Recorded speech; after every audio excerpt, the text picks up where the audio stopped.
All right. Well, welcome to another episode of the HGG Podcast. My name is Michael Morgan, and this one is going to be pretty cut and dry, team. It'll probably be one of our shorter ones, and it's going to be about fitness today. So, the third pillar in our whole system is fitness. So, everyone has a different fitness journey. My fitness journey peaked for me when I was in college. I rode crew, um, pretty fancy sport there. And if you ever want to watch a cool movie about crew, um, it's called The Boys in the Boat. It's a great film written or directed and produced by George Clooney. A cool movie. It shows you a little bit about what it was like back in the day. It was like a peak sport for sure. The 1920s, 1930s, 1940s. That's before NASCAR racing, of course. And then I also played on like a intramural basketball team, some frisbee, some ultimate frisbee, um, and just generally like kept in good shape. I was a dancer and choreography instructor for a little while, so that was really cool. All right, so this brings us to another issue in the world of entrepreneurship. And it's that entrepreneurs, solopreneurs especially, we treat our businesses like gold. And then we treat our bodies like rental cars. We work 14-hour days. We do all sorts of crazy things. And then when we go to a traditional health care professional, especially with basic insurance coverage, we go for months without being able to even meet with like a primary care physician. So we know that in America, especially, right, healthcare insurance, healthcare plans, healthcare, it's very reactive. We wait until we have problems and then we try to fix them. We don't need that. Entrepreneurs don't need that. Nobody does. We want to be able to have proactive, vital longevity. It's very important. This is coming up in this fitness category because I've never heard a conversation really about healthcare for entrepreneurs. And this is aimed at entrepreneurs, so I figured I would bring it up. So, what's with the healthcare plans that everybody has as entrepreneurs? It makes way more sense to me to have some type of healthcare plan that is a subscription model. It matches our unique lifestyles. We opt in for like high intensity health sprints. And then sometimes when we're crunching on a project, crunching on a company, and then we downsize to basic maintenance when we're like having a more normal life or vibe or whatever. Why aren't there more conversations about this? Maybe there are, maybe I'm just not a part of them, but I'm inserting that here into this podcast because I think it's really important. There's all sorts of fascinating stuff. I was on a call with a bunch of other entrepreneurs and people started talking about some things I had not really heard of and definitely had never tried.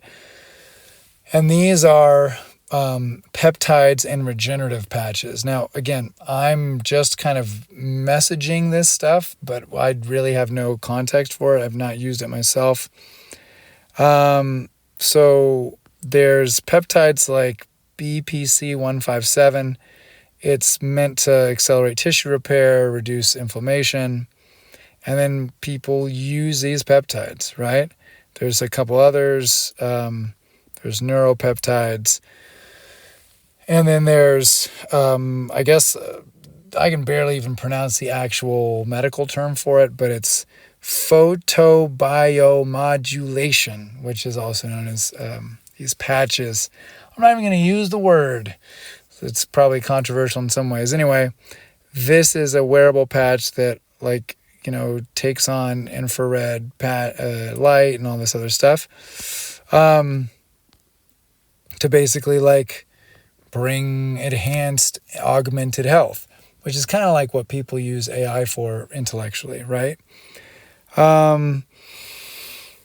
I think there should be more conversations around these things. Again, in my fitness journey, there's a few things that I'm interested in, right? I'm just locking down a standard routine for fitness. I do want to increase my longevity, and I don't want to have to wait long spans of time for any type of physician, primary care doctor, or otherwise. I'm interested in learning more with these special healthcare products, these photobiomodulation patches, whatever, but I know nothing about them. So where are the experts or who are the people in my network who inform me about these things if I don't know them about and research them myself? The other thing that's important to me is having again, health-related KPIs, these goals. I keep them in my own, sheet right now. But more importantly, who are the professionals who I actually talk to about my achievements or failures in a normal professional way? My friends don't have the same goals necessarily. Some of them do, but where can I go to kind of get that support?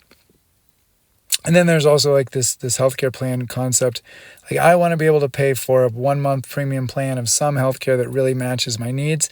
I want to be able to downsize maybe after a few months and then go back and flex a little bit. So I need flexibility with these healthcare plans. And then there's this element of biohacking. It's interesting. It's cool. A/B testing. If I do a cold plunge every single day for a week, is my life going to be a million times better? Somebody help me out. Somebody help me figure that out, right? These are kind of core issues for me.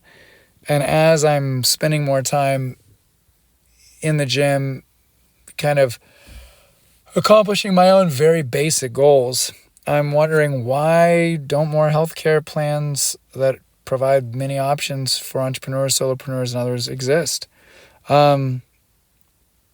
How would I even go about getting information about these types of things?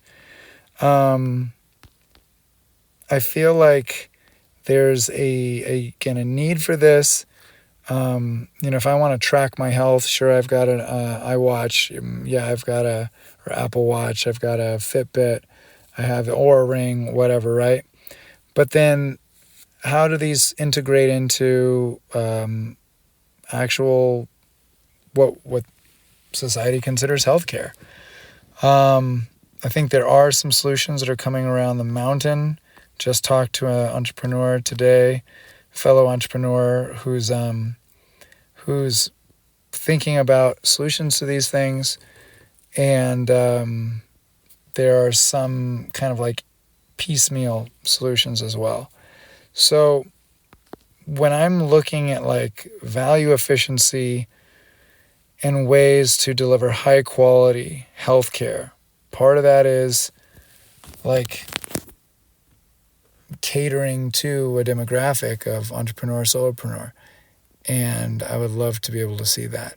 So if you have any ideas for this, how to make it happen, you want to pitch, what that would look like, I would love to hear it.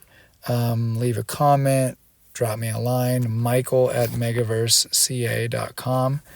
Definitely love to hear from you. What I've seen a lot in the entrepreneurship space and the, other spaces that I work in, it's a lot of burnout.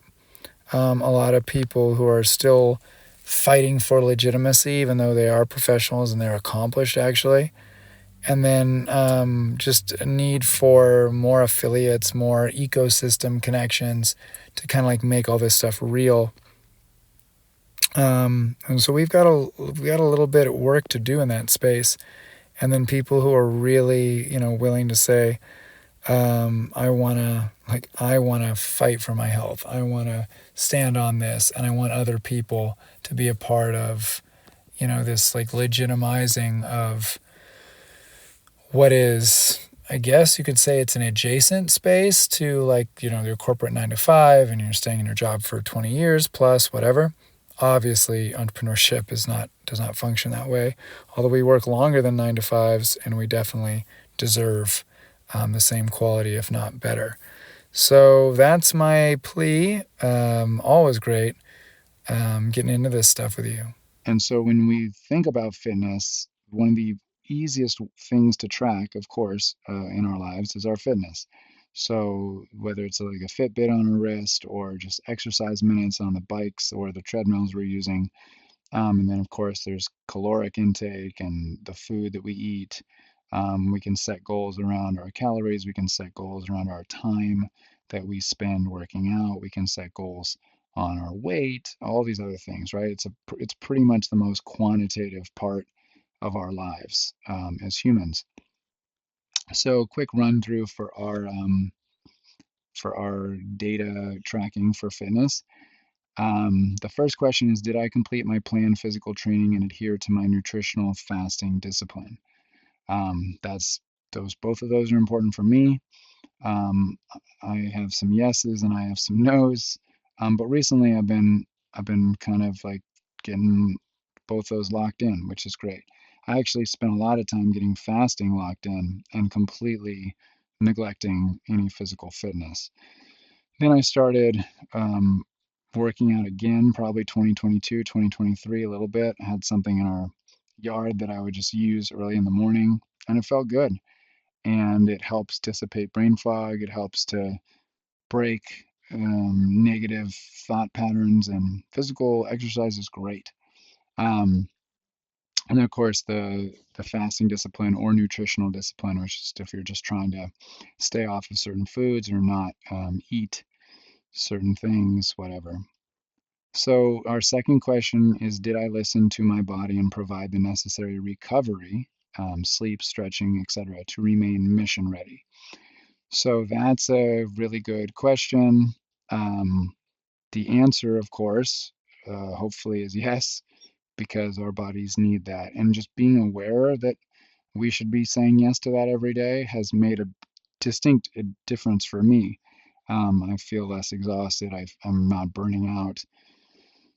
I was noticing one of the reasons I want to start tracking this is I was noticing that if I looked at my life on a week by week basis, I was basically burning out by Friday, Saturday. And I was kind of incapable of living my life to the fullest on that last day of the week. Um, that is no longer the case because I'm kind of watching every little thing. Then there's a KPI we have. Beyond those two yes or no questions, what was the total duration of intense physical activity or work capacity output? So the KPI is work capacity. That just means like how much you were working out, right? So for me, I went for 0 minutes for like maybe 5 years, 0 minutes of working out. And that is not where I want to be. So I've got anywhere between basically 30 minutes and 60 minutes. I think a couple days I went over 60. Yeah, I have like a 67 minute, but other than that, it's basically between 30 and 60 minutes. And then our second and last piece here, this KPI, on a scale from 1 to 10, how high was my energy vitality level throughout the day? If fasting, how was your equilibrium? That's a really important piece for me. Part of the fasting discipline is not just not abstaining from food, but part of the fasting discipline is before your fast, what you're imbibing and eating and drinking, and then right after your fast, when you break your fast, that's actually a very important part of the discipline as well. Um, so keeping that equilibrium for me has been really not a heavy challenge, but it's been something I have to be intentional about, and I'm learning how to do that better. But I would like to encourage you all to think about um, how your body is a temple and how your body is your vehicle. And you can be super intelligent, you can be a very intellectual, fun, wonderful person. Um, and the way you treat your body or your vehicle is um, it's important to treat yourself well with love and compassion and care and to take care of yourself. That was a phrase that I heard a number of times during a period of my life. People would just say the words, "Hey, take care of yourself," and it made me want to take better care of myself. And I'm probably living alive still because of those little very simple, subtle messages. Um, so don't just take care of yourself. Be kind and be gentle and be supportive of other people. You don't know what people are going through. It seems kind of like trite to say that, but it's totally true. And that's a wrap.